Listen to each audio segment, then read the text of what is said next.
Hey, it's Rob Jiggler and we're at South Camp in Nxai Pan in Botswana.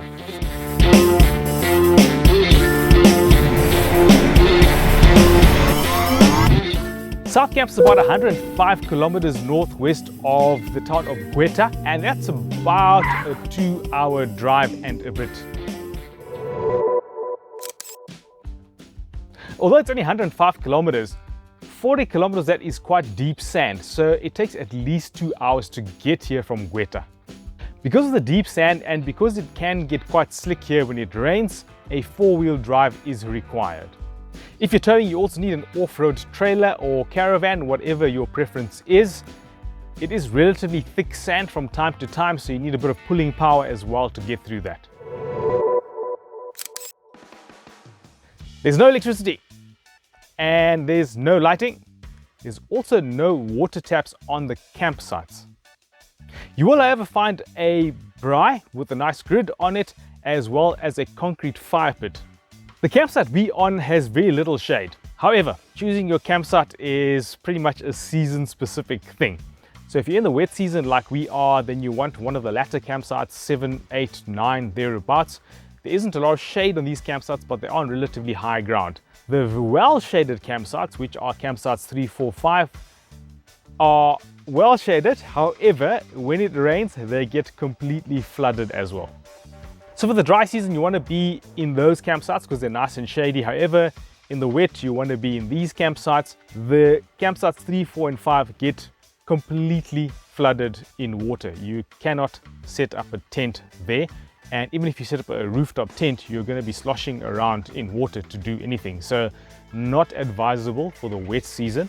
These campsites 7, 8, and 9 are relatively high. And even though there is some water in here, it's manageable. You can still put up a ground tent here and the drainage is relatively good too. That's campsite 7, 8, 9, and 10 for wet season. There's no ground cover. It's pretty much open, sandy campsites. So sandy as in it's silty, it's not muddy on the higher campsites.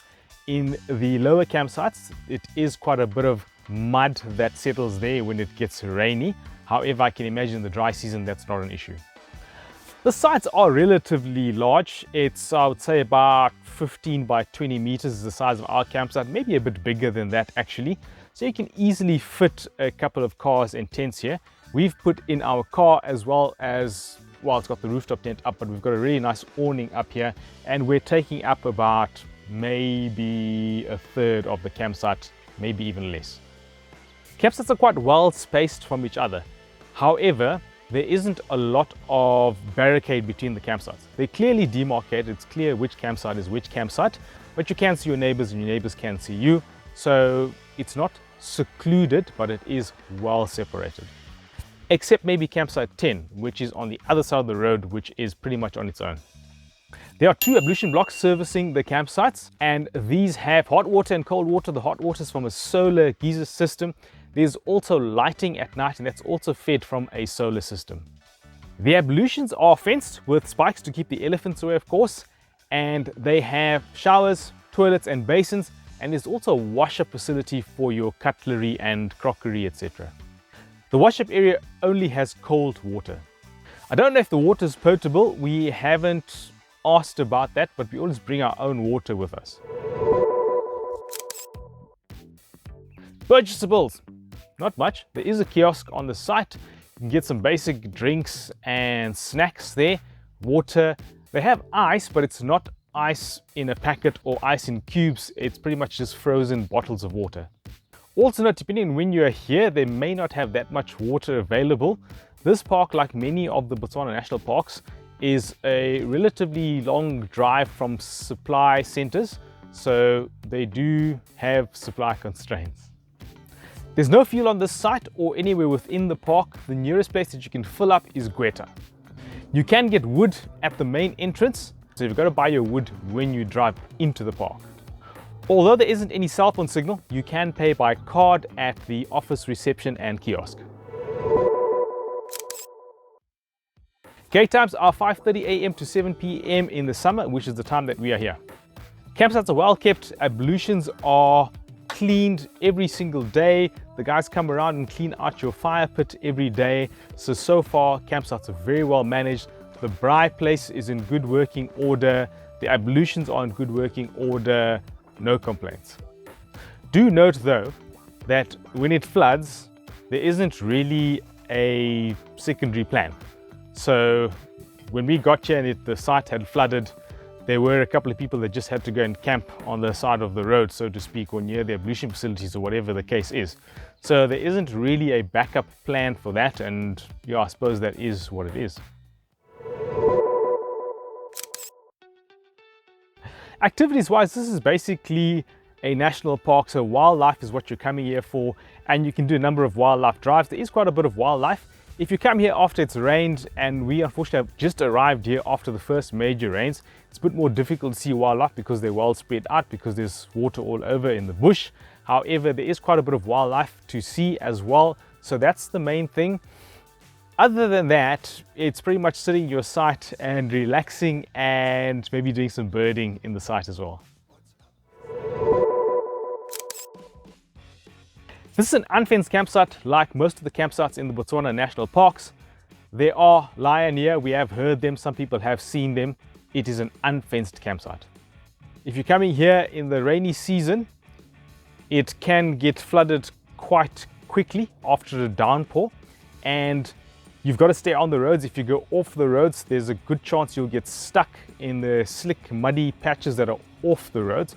So if you come here in the rainy season, definitely stick to the proper built roads. We haven't seen any evidence of monkeys or baboons, and none of them have come to the camp, and we've not heard anything about monkeys and baboons, but almost certainly there will be monkeys and or baboons here. So as usual, take care when you leave your campsite. Don't leave yourself sitting around. We have had a jackal come into the campsite a couple of times, so also note that jackals will scavenge if they have an opportunity, so just take care of your stuff.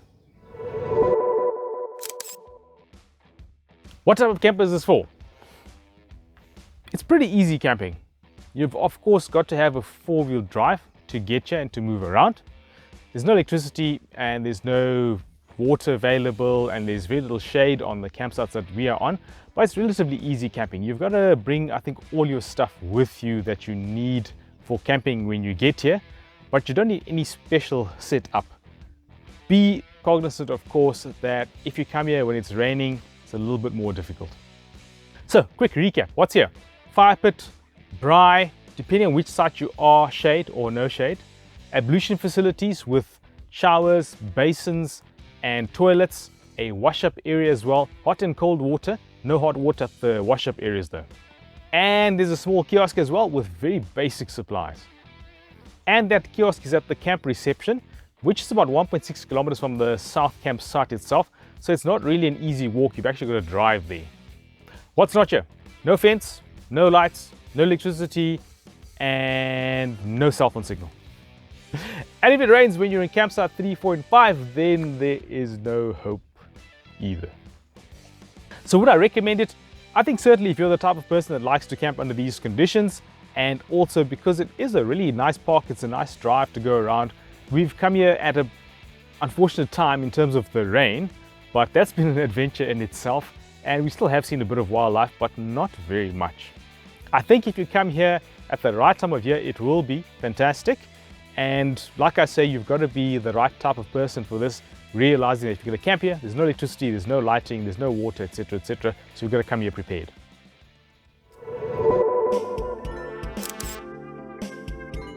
Hope you found that informative. Do hit the like button if you did. Leave a comment or question below if you have a comment or question.